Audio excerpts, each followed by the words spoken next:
Hello friends, welcome to my channel astro guidance by M K Sahu. मैं आप सभी का अपने इस चैनल में स्वागत करता हूं। इस चैनल के माध्यम से मैं आप सभी लोगों से ज्योतिष के बारे में बात करना चाहता हूं और साथ ही साथ अपना ज्ञान आप लोगों से शेयर करना चाहता हूं। क्योंकि आप लोग इस समय इस चैनल को देख रहे हैं या मैं बोलूं इस वीडियो को देख रहे हैं, अतः मेरा ये मानना है कि आप लोग ज्योतिष में विश्वास रखते हैं। कहीं ना कहीं किसी न किसी माध्यम से या तो ज्योतिष से जुड़े हुए हैं या जुड़े रहना चाहते हैं। यदि ऐसा है तो दोस्तों आप लोग बिल्कुल सही प्लेटफॉर्म पर आए हैं। इस प्लेटफॉर्म के द्वारा मैं प्रयास करूंगा कि ज्योतिष को सरल से सरल भाषा में आप लोग तक पहुंचाऊं, जिससे कि आप उसे बहुत अच्छे से समझ पाएं और अपने जीवन में हो रही घटनाओं से उसको रिलेट कर पाएं।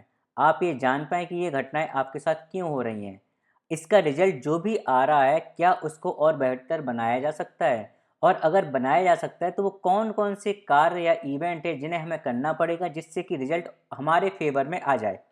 इसी तरह के बहुत से टॉपिक्स पर हम अपने इस चैनल में वार्तालाप करेंगे। अतः आप लोगों से रिक्वेस्ट है कि आप लोग इस चैनल से जुड़े रहिए। चलिए फिर आज के दिन की शुरुआत हम करते हैं ईश्वर का ध्यान लगाकर, जिससे कि ईश्वर अपना आशीर्वाद हमेशा हमारे साथ बनाए रखें। लास्ट वीडियो में हमने कुंडली के पंचम भाव यानी कि फिफ्थ हाउस के बारे में जाना और उसके सिग्निफिकेंस, जिसे हम कारक तत्व भी कहते हैं, उनके बारे में जाना। हमने देखा कि पंचम भाव कुंडली के शुभ भावों में से एक भाव है, क्योंकि यह त्रिकोण का पार्ट है। अब आज हम कुंडली का अध्ययन कैसे करें इस सीरीज में षष्ठम भाव के बारे में बात करेंगे। हम ये देखेंगे कि सिक्स हाउस, जिसको हम षष्ठम भाव या छठा घर भी कहते हैं, वो क्या होता है और उसके सिग्निफिकेंस या कारक तत्व क्या होते हैं। लेकिन जैसे कि मैंने आपको पहले ही बताया कि हमें हर एक कारक तत्व को याद करना बहुत ज़रूरी है, क्योंकि यदि हम कारक तत्व को याद नहीं करेंगे तो जब हम कुंडली का एक्चुअल में अध्ययन करेंगे, स्टडी करेंगे, या हम बोलें कि कुंडली को डिकोड करेंगे, तो आपको मैप करने में थोड़ा सा प्रॉब्लम आएगी। और जब तक आप मैप करेंगे तब तक हो सकता है कि हम थोड़ा सा आगे बढ़ चुके हों। इसलिए कारक तत्वों को याद करना बहुत ज़रूरी है। और जैसा कि मैं आपको पहले भी बता चुका हूँ, आप कारक तत्व के लिए मुझे ईमेल भी कर सकते हैं। मैं आपको अपने नोट्स भेज दूँगा। मेरा ईमेल आईडी डिस्क्रिप्शन बॉक्स में लिखा हुआ है। इवन लास्ट स्लाइड में भी मैं अपनी ईमेल आईडी मैंने दे रखा है थैंक यू पेज पर। आप वहाँ से भी मुझे ईमेल आईडी कर सकते हैं, सॉरी ईमेल आईडी लेकर ईमेल कर सकते हैं। ओके, तो छठा घर देखने के पहले मैं आपको फिफ्थ हाउस यानी कि पंचम भाव के कुछ ब्यूटीफुल फैक्ट्स को बताना चाहूँगा। हालांकि हम अपना पंचम भाव पिछले वीडियो में कवर कर चुके हैं, लेकिन अभी भी उसमें से कुछ पार्ट रह गया है जो कि संक्षिप्त में करने के लिए बहुत ज़रूरी है। वैसे तो हम सारे भावों को जब कुंडली का एक्चुअल अध्ययन करेंगे, स्टडी करेंगे, इवन जब हम प्रैक्टिकल रूप में कुंडली को देखेंगे, तब हम उसके बारे में डिटेल से चर्चा करेंगे। लेकिन अभी जैसे मैंने बताया कि मैं आपको कारक तत्व बताने की कोशिश कर रहा हूँ, तो उस फ्लो में फिफ्थ हाउस के एक दो पॉइंट्स और है जो मैं आपको बताना चाहूँगा। जैसे कि मैंने आपको बताया था, फिफ्थ हाउस हमारी बुद्धि है, तो फिफ्थ हाउस का सही होना बहुत ज़रूरी है। अदरवाइज हमारी बुद्धि जो है वो भ्रष्ट हो जाती है, वो काम करना बंद कर देती है। हम अच्छे डिसीजन लेने में हिचकिचाते हैं, अच्छे डिसीजन नहीं ले पाते हैं, क्योंकि हमारी बुद्धि ही काम नहीं करती है। राइट। आपने अपनी लाइफ में हो सकता है ऐसे कई इंसानों को देखा होगा जिनको जब आप अच्छी भी बात भी करते हैं तब भी उनको बुरा लग जाता है। वो अच्छी बातों को समझना ही नहीं चाहते हैं, उनको लगता है कि इसमें भी आप कुछ ना कुछ मेरी बुराई कर रहे हो। मतलब कि वो अच्छी बातों को भी गलत तरीके से लेते हैं। ऐसा क्यों होता है? ऐसा होता है फिफ्थ हाउस का अशुभ होने की वजह से। अगर फिफ्थ हाउस एफ्लिक्शन में है तो ऐसा होगा, क्योंकि उनकी बुद्धि ही ठीक से काम नहीं करती है। वो अच्छी बातों को भी गलत तरीके से लेते हैं। तो अब आप शायद जब भी इस तरह के किसी भी इंसान से मिलेंगे, आप उससे मिलके ही समझ सकते हैं कि इसका फिफ्थ हाउस अच्छा है या नहीं है। यदि फिफ्थ हाउस अच्छा होगा तो उसे चीज़ों को बहुत ईज़िली आप समझा सकते हैं, वो बहुत जल्दी ग्रैस्प भी करता है चीज़ों को और उसे डायरेक्ट बात सीधी-सीधी समझ में आती है। तो ये फिफ्थ हाउस का बहुत ही ब्यूटीफुल फैक्ट है।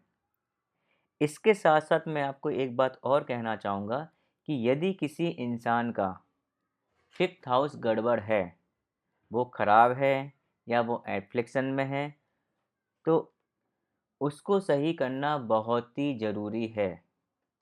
आप बाकी सारे हाउस को छोड़ दें, लेकिन फिफ्थ हाउस को अच्छा करना, उसकी रेमेडी करना बहुत ही ज़रूरी है। और इसके लिए बेस्ट रेमेडी होती है, अगर आपका फिफ्थ हाउस ख़राब है, तो आप जीवन भर पाँचवें घर से रिलेटेड दान करते रहिए। अब पाँचवें घर से रिलेटेड दान होते कौन-कौन से हैं, ये हम आगे जब पूरा रेमेडी की जब क्लास लेंगे, उसमें हम चर्चा करेंगे। इसके साथ-साथ मैंने आपको बताया था कि फिफ्थ हाउस हीलिंग है, क्योर है। और मैं आपको ये भी बता चुका हूँ कि थर्ड हाउस हमारे हाथ हैं, भुजाएँ हैं, राइट? तो आपने ऐसे भी कुछ लोग देखे होंगे लाइफ में, ऐसे भी एग्ज़ाम्पल आपके पास होंगे, जहाँ आपने देखा होगा कि यदि कोई व्यक्ति दर्द से करहा रहा है, उसको काफ़ी पेन है अपनी बॉडी में और कोई दूसरा व्यक्ति उसकी बॉडी पर एक प्यार से हाथ फेरता है, उसे सहलाता है, इतने में ही उसका दर्द ख़त्म हो जाता है और वो बोलता है कि हाँ, अब मुझे काफ़ी बेटर फ़ील हो रहा है। ऐसा क्यों होता है? ये कोई जादू नहीं है, ये भी एस्ट्रोलॉजी का ही एक पार्ट है। वहाँ पर होता क्या है कि जिस व्यक्ति ने हाथ से सहलाया, डेफ़िनिटली उसके फिफ्थ हाउस और थर्ड हाउस का कनेक्शन होगा उसकी कुंडली में। क्योंकि फिफ्थ हाउस आपका क्या है? हीलिंग। और थर्ड हाउस क्या है? आपका हाथ। तो आपके हाथ लगाने से ही कोई भी व्यक्ति हील कर सकता है। ऐसे ही हमने लास्ट वीडियो में बात की थी राहु की, कि अगर फिफ्थ हाउस में राहु होता है तो राहु एडिक्शन का या नशा का कारक होता है। तो मोस्ट प्रॉब्ली ऐसा हो सकता है कि ऐसे जातकों की कुंडली में जहाँ पर राहु बैठा हो, वो नशे के आदी हों। लेकिन ऐसा हमेशा सही नहीं है। यदि राहु अकेला त्रिकोण में या फिफ्थ हाउस में बैठा हुआ है और उस पे कोई भी ग्रह मीन्स कोई भी बुरे ग्रह की, अशुभ ग्रह की कोई भी उसके ऊपर दृष्टि नहीं है, ना ही उसके साथ बैठा हुआ है। इस केस में राहु फिफ्थ हाउस के लिए बहुत ही अच्छा होता है। इवन हम कह सकते हैं कि उस जातक के लिए ये वरदान है। ये प्रॉब्लम कब करता है? ये जब प्रॉब्लम करता है जब फिफ्थ हाउस में राहु के साथ कोई अशुभ प्लैनेट बैठ जाए या अशुभ ग्रह की दृष्टि हो जाए। क्योंकि जब अशुभ ग्रह की दृष्टि होती है फिफ्थ हाउस पर या अशुभ ग्रह उसमें बैठता है, तो इसको हम कहते हैं कि फिफ्थ हाउस आपका अशुभ हो गया, खराब हो गया, एफ्लिक्टेड है वो।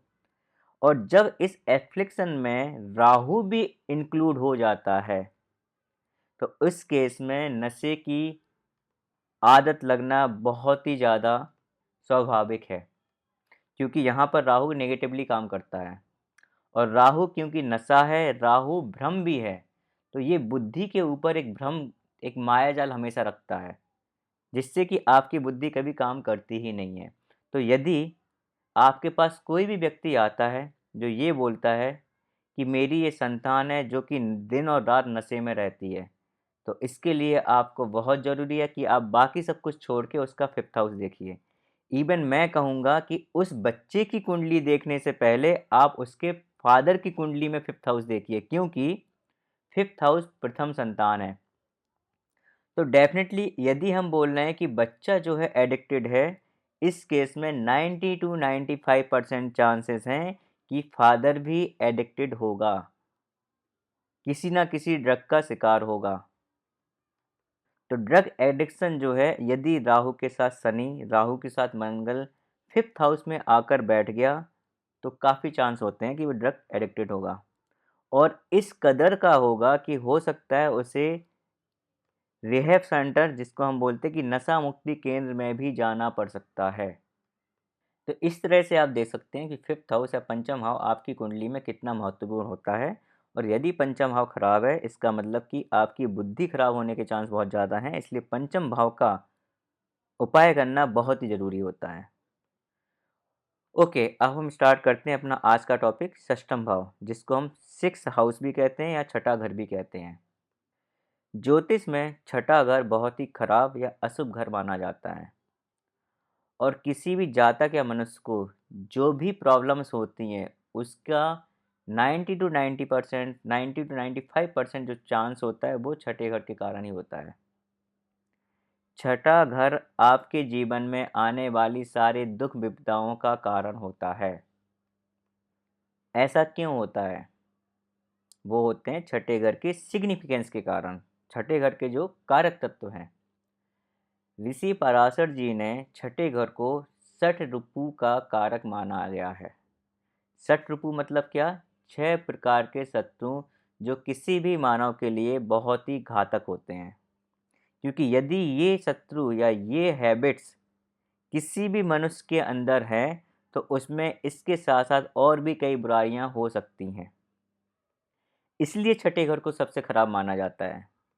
अब ये 6 रुपये हैं जो कि या 6 शत्रु कौन कौन से होते हैं किसी भी मनुष्य के लिए? ये है काम, क्रोध, मोह, लोभ, मद और मत्सर्ग। काम यानी कि काम वासना, लस्ट। लोभ मतलब लालच। क्रोध मतलब आपका गुस्सा, एंगर। मोह मतलब आपका किसी भी चीज़ के लिए अटैचमेंट, डीप अटैचमेंट। मद, मद का मतलब होता है अहंकार, एरोगेंस। एंड मत्सर्य मतलब होता है जेलसी, जिसको हम कहते हैं ईर्ष्या।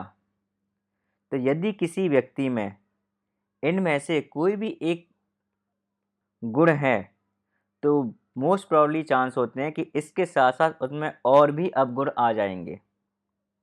वो पाप करने की साइड बढ़ता जाएगा, क्योंकि लोभ के चलते वो पक्का कुछ ना कुछ गलत काम करेगा। क्रोध के चलते जैसे हम बोलते हैं ना कि अगर किसी व्यक्ति को क्रोध हो बहुत ज़्यादा, उस समय उसे शांत रहना चाहिए, लेकिन यदि व्यक्ति क्रोध में है तो वो कुछ ना कुछ गलत कार्य करेगा वहाँ पर। ईर्ष्या के चलते लोग बहुत से गलत कार्य कर देते हैं। इसलिए छठे घर को बहुत ही अशुभ माना जाता है, क्योंकि पुराने टाइम में जब ज्योतिष का प्रारंभ हुआ था उस टाइम पर तो लोग बहुत ही सीधे सच्चे होते थे, और उस टाइम पर इन चीज़ों का किसी भी मनुष्य में होने का मतलब कि वो मनुष्य बहुत ही ज़्यादा पापी है। इसलिए इसको बहुत ही अशुभ घर माना गया है। इसके साथ साथ छठा घर और क्या है? छठा घर है आपका कर्जा, आपका कर्ज, लोन, डेप्ट जितने भी आपके हैं। छठा घर है आपका डेली रूटीन, जिसको हम बोलते हैं दैनिक छठा घर है मुकदमाबाजी, लड़ाई झगड़ा, लिटिगेशन। छठा घर है बैंक। छठे घर से हम पेट एनिमल्स भी देखते हैं। आजकल जो पालतू जानवर होते हैं उसको हम छठे घर से ही देखते हैं। छठा घर हमारी बीमारियों का घर है। वो बीमारी शॉर्ट टर्म भी हो सकती है, वो बीमारी लॉन्ग टर्म भी हो सकती है। छठा घर हमारे शत्रु हैं। जितने भी हमारे शत्रु होते हैं वो छठे घर से देखे जाते हैं। छठा घर हमारा सर्विस, हमारी जो सर्विस नौकरी जो होती है ना वो, या हम जिसको बोलते हैं जॉब, वो छठे घर से देखी जाती है। छठा घर जो है वो हमारे घर में काम करने वाले नौकर चाकर है, हमारे सर्वेंट्स होते हैं। छठा घर एम्प्लॉय का होता है। जो भी हम एम्प्लॉय, जो कोई भी कंपनी जो होती है, ऑर्गेनाइजेशन होती है, उसके जितने भी एम्प्लॉय होते हैं वो सारे के सारे छठे घर से देखे जाते हैं। छठा घर हमारा इमीडिएट बॉस है, जिसके अंडर आप डायरेक्टली काम कर रहे हैं। छठा घर दुख, शोक, केयर टेकर, केयर टेकर का मतलब जो देखभाल करने वाली, जैसे नर्स, वो हैं। किसी से गिफ्ट लेना means receiving of the gifts, that is also six house, वो भी आपका छठा घर ही है। छठा घर कंपटीशन है। छठा घर कॉम्पिटिटिव पावर है, ability to rise above competitors, ये आपका छठा घर ही है जो आपको ये सारी एबिलिटी देती है, जिससे कि आपके लिए कंपटीशन कुछ मायने नहीं रखता है, वो बहुत छोटा हो जाता है। मीन्स आप किसी भी कंपटीशन को पार कर सकते हैं। वो छठा घर है। ओल्ड एज में आपका जीवन कैसा होगा ये भी छठे घर से ही देखते हैं। छठा घर धोखा है, विश्वासघात है। आपके साथ जो विश्वासघात होता है या आप किसी को विश्वासघात या धोखा कर सकते हैं, ये भी छठे घर से ही देखते हैं। छठा घर आपको होने वाले सारे कष्ट हैं। इवन छठा घर जेल की यात्रा भी है।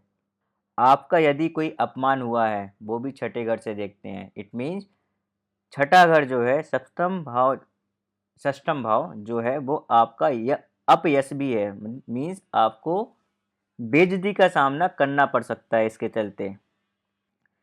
छठे घर से आप अपनी पाचन शक्ति का बोध कर सकते हैं। मीन्स ये आपका डाइजेशन सिस्टम है। आपके जीवन में आने वाला जो बुरा समय होता है वो भी आप छठे घर से देख सकते हैं। और छठ ऋतु में आने वाली सारी की सारी भावनाएं वो भी छठे घर से देखते हैं, जैसे कि काम, क्रोध, लोभ, गुस्सा, ग्रीड, लालच, एरोगेंस, लट्स, डिजायर, ये सारी डीप अटैचमेंट, ये सब कुछ हम छठे घर से देखते हैं। और ये सारी चीज़ें ये आपके हाथ में नहीं होती हैं, ये आप प्रारब्ध से लेके आते हैं। प्रारब्ध मीन्स क्या है? पूर्व जन्म के कर्म। आपने पूर्व जन्म में जैसे कर्म किए होंगे वैसे ही छठे घर की पोजीशन आपकी होगी। तो पांचवा घर क्या था? पूर्व जन्म के पुण्य कर्म। मीन्स पूर्व जन्म में जो अच्छे कर्म किए हैं वो पांचवा घर है। लेकिन छठा घर क्या है? पूर्व जन्म के कोई भी कर्म हो वो सारे के सारे कर्म हम छठे घर से देखते हैं। आपके जीवन में जितनी भी चुनौती या चैलेंजेज आते हैं वो भी हम सिक्स हाउस से देखते हैं। कोई भी मेडिकल प्रोफेशन, आपके कलीग्स, आपके कोवर्कर, ये सब कुछ सिक्स हाउस से ही देखे जाते हैं। इवन जो हम आजकल के टाइम पर बहुत ज़्यादा बोलते हैं हाइजीन, कौन कितना हाइजीनिक है, ये सब भी सिक्स हाउस से ही देखा जाता है। इतनी सब बुराइयों के साथ साथ छठा घर बहुत ही वरदान की तरह भी साबित हो सकता है आपके लिए, क्योंकि छठे घर में बहुत सी अच्छी क्वालिटियाँ भी हैं। वो क्वालिटियाँ कौन कौन सी हैं? वो है, छठा घर जो होता है उसको हम बोलते हैं टर्निंग ऑब्स्टेकल इनटू अपॉर्चुनिटीज। यही एक ऐसा मात्र घर है जहाँ पर आपके सामने जितनी भी रुकावटें हों, जितनी भी ऑब्स्टेकल है, रुकावटें आपके सामने हैं, उसको आप अपॉर्चुनिटी में कन्वर्ट कर सकते हैं। ये खूबी किसी और घर में नहीं है। छठा घर जो है वो house of health and house of service भी कहा जाता है। छठा घर जो है वो है परफेक्शन। आपने कई लोगों को ऐसा देखा होगा कि वो कोई काम करते हैं और खुद ही बोलते हैं नहीं यार, इट इज़ नॉट गुड, अभी ये परफेक्शन में नहीं है, इससे बेटर हम कर सकते हैं। और वो उसको फिर से करना चाहते हैं और हर बार कुछ बेटर परफॉर्म करते हैं। तो जो बेटरमेंट या जो हम बोलते हैं ना परफेक्शन का जो जील है, जो भी उनका मन है परफेक्शन होने का, जो उनका सेल्फ इम्प्रूवमेंट है, वो छठे घर से देखते हैं।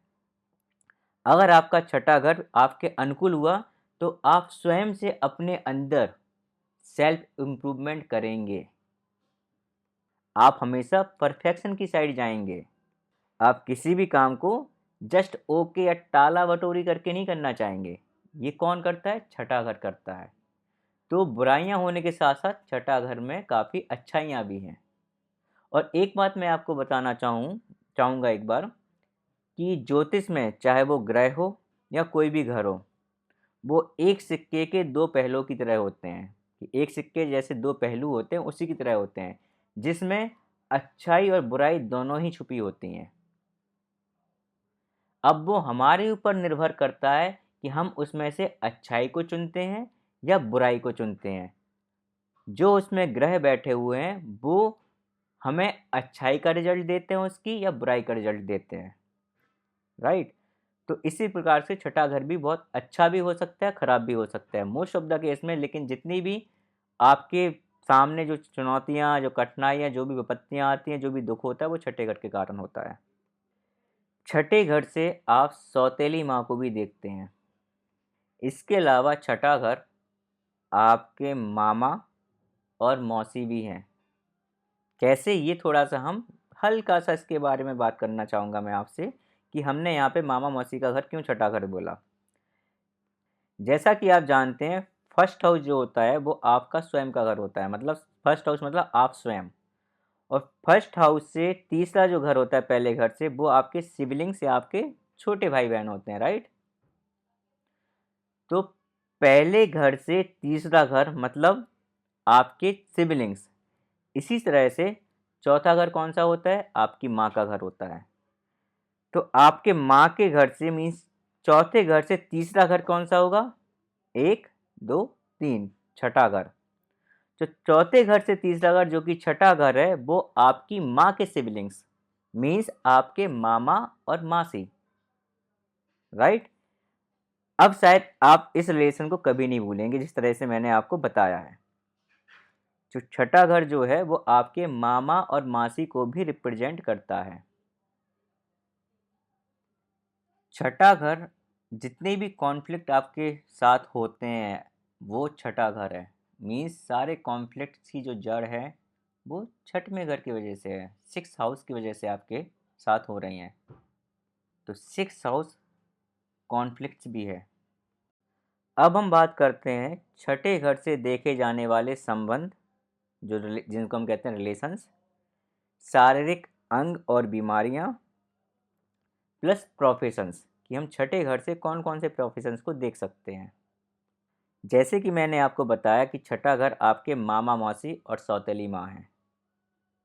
तो संबंध में हम छठे घर से अपने मामा मौसी और सौतेली माँ को देख सकते हैं। अब यदि हम बात करें बॉडी पार्ट्स और डिसीज़ की, तो छठा घर जो है वो हमारी आंत इंटेस्टाइन है। छठा घर हमारा लोअर स्पाइन है, पाचन तंत्र है। छठा घर से हम अपने एपेटाइट को देखते हैं। छठा घर नाभि के आसपास का जो एरिया है उसको हम बोलते हैं, जिसे हम कहते हैं नेवल एरिया। छठा घर हमारी उंगलियां हैं, फिंगर्स, ये स्प्लीन है। तो इन अंगों से रिलेटेड कोई भी बीमारियां आपको अगर हैं तो वो छठे घर की वजह से है। चाहे वो इन आंत की प्रॉब्लम हो या लोअर स्पाइन की प्रॉब्लम हो या डाइजेशन की प्रॉब्लम हो, एपेटाइट की प्रॉब्लम हो, वो सारा कुछ आपका छठे घर से ही गवर्न होता है। ठीक है। अब हम बात करते हैं प्रोफेशंस कि छठे घर से हम कौन कौन से प्रोफेशंस को देख सकते हैं। तो जैसे कि मैंने आपको बताया तो छठा घर क्या है? लिटिगेशन, मुकदमाबाजी है। मुकदमाबाजी में कौन इन्वॉल्व होता है? लॉयर्स, जज। इसलिए छठा घर जो है वो लॉयर्स और जज का है। छठे घर से हमने जैसे देखा था कि छठा घर आपका डेप्ट है, कर्ज है। तो कर्ज कौन देता है? डेप्ट आप कहाँ से लेते हैं? बैंक। तो छठा घर क्या हो गया? बैंक है। बैंक में काम करने वाले एम्प्लॉयज। इसके अलावा जो भी व्यक्ति इंटरेस्ट पे पैसा देता है उसको भी हम छठे घर से देख सकते हैं। छठा घर जैसे मैंने आपको बोला था सर्विस है। तो नौकरी पैसे वाले, जो भी नौकरी करने वाले इंसान हैं, नौकरी पैसे से रिलेटेड जितने भी बंदे होते हैं या बंदियां हैं, वो सारे के सारे मनुष्य छठे घर से देखे जाते हैं। छठा घर आपके सर्वेंट का घर होता है। आपके यहाँ पर जितने भी नौकर चाकर हैं वो छठे घर से देखे जाते हैं। जो भी अंडर प्रिविलेज लोग हैं वो भी छठे घर से देखे जाते हैं। क्यों? क्योंकि छठा घर रोग और बीमारियां भी हैं। छठा घर हमारे पास सर्वेंट भी है और ये सारे ही लोग हम बोलते हैं अंडर प्रिविलेज की। बहुत लोग जैसे हैं कि किसी बीमारी से उनके पास पैसा नहीं है, कुछ नहीं है, कर्ज में डूबे हुए हैं और बीमारी लग गई, तो इसलिए हम इनको बोलते हैं कि ये सब कुछ छठे घर से देखे जाते हैं। छठा घर जो है वो आपके एम्प्लॉइज़ का घर है। तो यदि आप किसी ऑर्गेनाइज से बिलोंग करते हैं और आपके अंडर में जितने लोग भी काम करते हैं, चाहे वो आपके एम्प्लॉय, उनको हम अब जनरली एम्प्लॉइज़ कहते हैं, तो वो सब कुछ हम छठे घर से देखते हैं। छठा घर आपके को वर्कर्स का है, आपके सब ऑर्डिनेट्स का है। छठे घर से आप अपने इमीडिएट बॉसेस को देखते हैं। तो ये भी प्रोफेशंस में अगर हम बात करें तो हम इस तरह से बोल सकते हैं कि आपका जो भी बॉस होगा उसको हम छठे घर से देखते हैं। साथ में छठा घर क्या है? आपकी बीमारियां हैं, रोग हैं। और रोग में कौन काम आते हैं? मेडिसिन्स। तो मेडिसिन से रिलेटेड जितने भी प्रोफेशंस हैं वो सब कुछ छठे घर से है।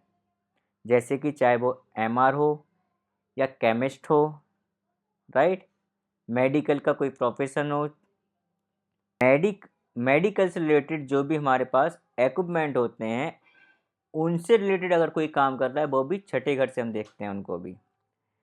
छठा घर जैसे मैंने आपको बताया था केयर टेकर है। कौन सा केयर टेकर? बीमारियों में जो केयर टेकिंग करता है वो मीन्स नर्स, वार्ड बॉय, ये सब कुछ हम छठे घर से देखते हैं, राइट। तो इस तरह से हमने देखा कि छठे घर से कौन कौन से प्रोफेशंस को हम देख सकते हैं।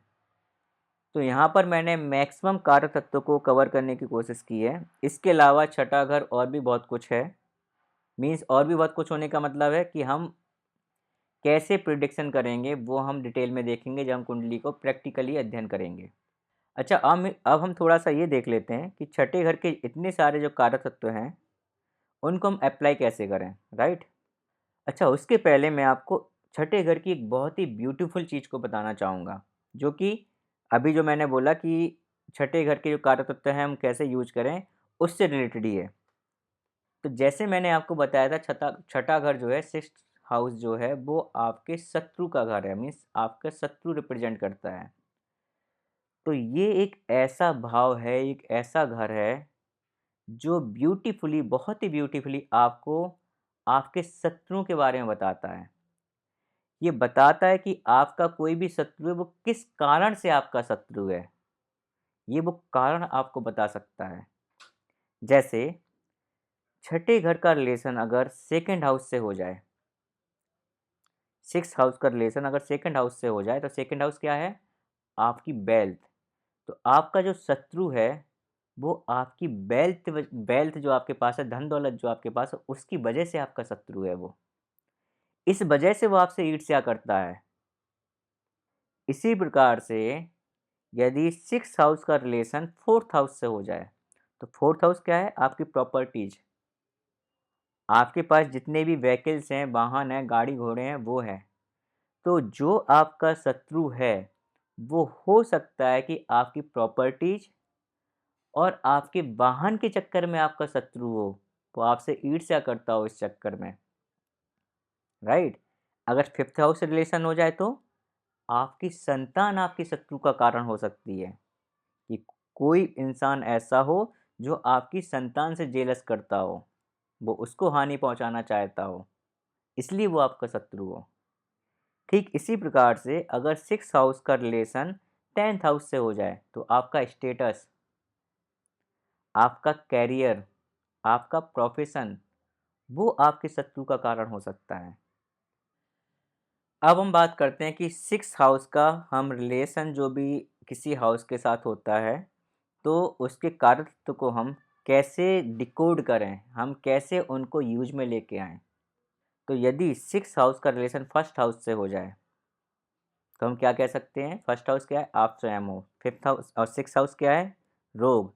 तो ये पॉसिबिलिटी है कि आप रोग से ग्रस्त होगे, आपकी हेल्थ सही नहीं होगी। सिक्स हाउस का रिलेशन फोर्थ हाउस से हो जाए, तो सिक्स हाउस क्या है, कॉन्फ्लिक्ट है। तो जो कॉन्फ्लिक्ट होंगे वो आपकी माता की वजह से हो सकते हैं, मीन्स माता को लेकर, या आपकी माँ के कारण हो सकते हैं। तो इसका मैं बहुत अच्छा सा एग्जाम्पल आपको देना चाहूँगा कि कई जगह आपने देखा होगा कि आपके और आपके पार्टनर के बीच में जो लड़ाई झगड़े हैं, जो कॉन्फ्लिक्ट है, उसकी मेन जड़ क्या होती है, वो किस कारण होता है, आपकी माँ के कारण। इसमें इसको नेगेटिवली मत लेना कि माँ बुरी है, क्या मैं वो यहाँ पे बोलना नहीं चाह रहा हूँ। लेकिन आपने ये सुना होगा कई बार कि आपका जो पार्टनर वो ये कंप्लेन करता रहता है कि आपकी माँ ऐसी, वो ऐसा, और इस वजह से आपके घर में कॉन्फ्लिक्ट होते हैं, उस वजह से आपके यहाँ पे लड़ाइयाँ होती हैं। तो वो क्यों, वो सिक्स हाउस का जो रिलेशन है वो आपके फोर्थ हाउस से बन गया है। इसी प्रकार से अगर सिक्स हाउस का रिलेशन टेंथ हाउस से हो, तो सिक्स हाउस क्या है, शत्रु, सिक्स हाउस क्या है आपका, कॉन्फ्लिक्ट, टेंथ हाउस क्या है, प्रोफेशन, जो आपका वर्क प्लेस है वहाँ पर कॉन्फ्लिक्ट होने के चांस बहुत ज़्यादा हैं, वहाँ पर लड़ाई झगड़े होने के चांस बहुत ज़्यादा हैं। इसके साथ साथ सिक्स हाउस आपका इमीडिएट बॉस है, तो ये इमीडिएट बॉस के साथ भी होने के चांस बहुत हैं।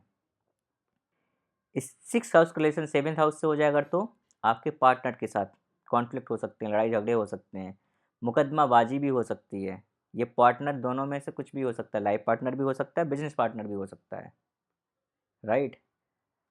अच्छा, यहाँ पर मैं आपको सिक्स हाउस का एक बहुत ही ब्यूटीफुल कंसेप्ट और बताना चाहूँगा कि सिक्स हाउस त्रिज्यीय जो घर होते हैं उनका पार्ट होता है, राइट। त्रिज्यीय में कौन कौन से आता है, जैसे मैंने आपको पहले वीडियो में बता चुका हूँ पहले ही कि तीसरा, छठा और 11वां, ये तीनों घर जो हैं वो त्रिज्यीय का पार्ट होता है।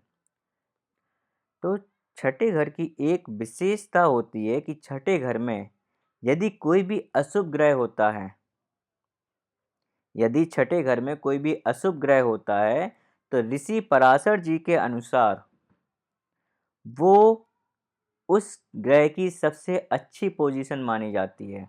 और यदि यहाँ पर छठा ग्रह और बुरी कंडीशन में हो, बुरी कंडीशन का मतलब कि वो नीच का होके बैठा हो।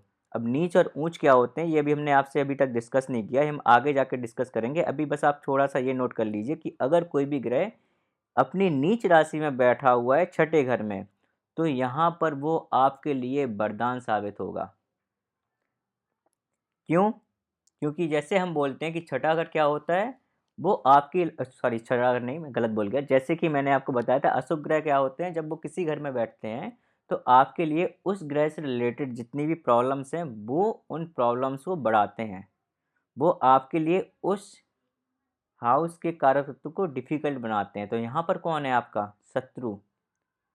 तो जब अशुभ घर आपके अशुभ ग्रह जब जो है आपके शत्रु घर में छठे घर में बैठते हैं तो वो आपके शत्रुओं को खा जाते हैं, मीन्स उनका सर्वनाश कर देते हैं। तो शत्रु आपके बच ही नहीं पाएंगे। वो हो सकता है आपके लिए सर उठाएं, आपके विरोध करें, लेकिन आप में इतनी पावर होगी कि आप उनको पराजित कर देंगे। छठा घर क्या है, षठ रिपु है। तो अशुभ ग्रह जब वहाँ बैठता है तो आपकी जो 6 रिपुएं हैं, 6 तरह के जो शत्रु हैं, उन सबको खाने की कोशिश करता है, उनके लिए स्ट्रगल पैदा करता है। इसलिए अशुभ ग्रह को यहाँ पर अच्छा माना गया है। और ठीक उसी प्रकार से शुभ ग्रह को यहाँ पर अच्छा नहीं माना गया 6 हाउस में। क्यों? अगर कोई शुभ ग्रह यहाँ पे बैठ गया, इसका मतलब क्या है, वो आपकी चीज़ों को 6 हाउस की चीज़ों को इजी बनाएगा, मतलब शत्रु को इजी बनाएगा। इजी बनाने का मतलब क्या हो गया, शत्रु को आपके ऊपर हावी करेगा, ईर्ष्या को बढ़ाएगा, कर्जे को बढ़ाएगा, मुकदमाबाजी को बढ़ाएगा। इसलिए जो भी अपने यहाँ पे शुभ प्लैनेट हैं, बेनिफिक प्लैनेट जिनको हम बोलते हैं, उनका 6 हाउस में होना अच्छा नहीं होता है, एक्सेप्ट गुरु, चंद्रमा और सूर्य। क्यों? क्योंकि ये तीनों ग्रह ऐसे ग्रह हैं जिन पर षट ऋतु का कोई भी असर नहीं होता है। ठीक है। और ये जो मैंने आपको बताया एक बहुत हाई लेवल पे है, इसके बेसिस पे आप कोई भी प्रिडिक्शन मत निकालना अभी। आप बस कारक तत्व को समझने की कोशिश करना कि कारक तत्व होते क्या हैं और वो कैसे कार्य करते हैं। ठीक है। क्योंकि जो भी ग्रह आपके छठे घर में होते हैं उसके बेसिस पे छठा घर का जो सिग्निफिकेंस है, कौन सा सिग्निफिकेंस आपके लिए काम कर रहा है और वो छठा घर आपके लिए कैसे काम कर रहा है, ये पूरा का पूरा डिपेंड करता है कि उसमें कौन सा प्लैनेट है और वो किस हाउस का लॉर्ड है। और it is not true only for 6 house, ये बाकी सारे घरों के लिए भी ट्रू है। तो अभी आप केवल कारक तत्वों को नोट करिए और उनको समझने की कोशिश करिए। इसके अलावा आगे पीछे ज़्यादा दिमाग ना लगाएं, मेरी आपसे यही रिक्वेस्ट रहेगी। क्योंकि कुंडली का अध्ययन करना, उससे प्रेडिक्शन निकालना बहुत छोटी-छोटी बात नहीं होती है। इसके लिए बहुत अध्ययन की ज़रूरत होती है। जब हम सारे बेसिक टॉपिक्स कवर कर लेंगे, उसके बाद डेफ़िनेटली प्रैक्टिकली कुछ कुंडली के बारे में अध्ययन करेंगे। आपको मैं प्रैक्टिकली कुछ कुंडली के बारे में बताऊँगा। इवन हम उन कुंडलियों का अध्ययन करेंगे, जहाँ पर हमें किसी भी व्यक्ति के बारे में कोई इवेंट जो हुआ है पता है और हम ग्रहों की स्थिति से उन इवेंट्स को निकालेंगे कि वो आखिरकार उसी टाइम पर इवेंट्स क्यों हुआ, राइट। चाहे वो इवेंट अच्छा हो या ख़राब हो। ठीक है। Thanks for watching this video. मैं आशा करता हूँ कि आपको ये वीडियो पसंद आया होगा। अतः रिक्वेस्ट करता हूँ कि मेरे इस चैनल को सब्सक्राइब कीजिए और वीडियो को लाइक तथा शेयर कीजिए। आगे भी मैं इसी तरह के ज्योतिष पर और भी वीडियो लाऊंगा, जिससे कि आपका ज्योतिष का ज्ञान बढ़े और साथ ही साथ आप ये भी देख पाएँ कि आपके जीवन में होने वाली फ्यूचर में कौन कौन सी घटनाएं हैं। अगर उन घटनाओं के प्रति आपको सतर्क होना है तो आप सतर्क भी हो सकते हैं, और उनका मैक्सिमम बेनिफिट लेना है वो भी कर सकते हैं। आपको अपने जीवन में कौन सा करियर पाथ चुनना चाहिए, कौन सा बिजनेस करना चाहिए, आपको बिजनेस पार्टनरशिप में करना चाहिए, आपकी मैरिज कब होगी, आपको अपने जीवन साथी का चुनाव कैसे करना चाहिए, इन सभी बातों पर हम वीडियो बनाएंगे और आपके साथ शेयर भी करेंगे। इसके साथ साथ अगर आपके जीवन में कोई समस्या है जिसको आप एस्ट्रोलॉजी के थ्रू रिजॉल्व करना चाहते हैं, तो आप कंसल्टेंसी के लिए मुझे संपर्क कर सकते हैं। संपर्क करने के लिए आपको मुझे ईमेल करना होगा। मेरी ईमेल आईडी है astroguidance@mksahu@gmail.com, जो कि डिस्क्रिप्शन बॉक्स में भी लिखी हुई है। यदि आपको ज्योतिष को टॉपिक को लेके कोई भी क्वेरी है तब भी आप मुझे ईमेल कर सकते हैं। यदि आप चाहते हैं कि मैं किसी स्पेशल टॉपिक पर एक वीडियो बनाऊं तो आप मुझे कमेंट सेक्शन में लिखिए। मैं सारे कमेंट्स को पढ़ता हूं और डेफिनेटली आपके लिए वीडियो लाऊंगा। इसी के साथ ही आज के लिए मुझे इजाज़त दीजिए। अगले वीडियो में मैं कुछ नया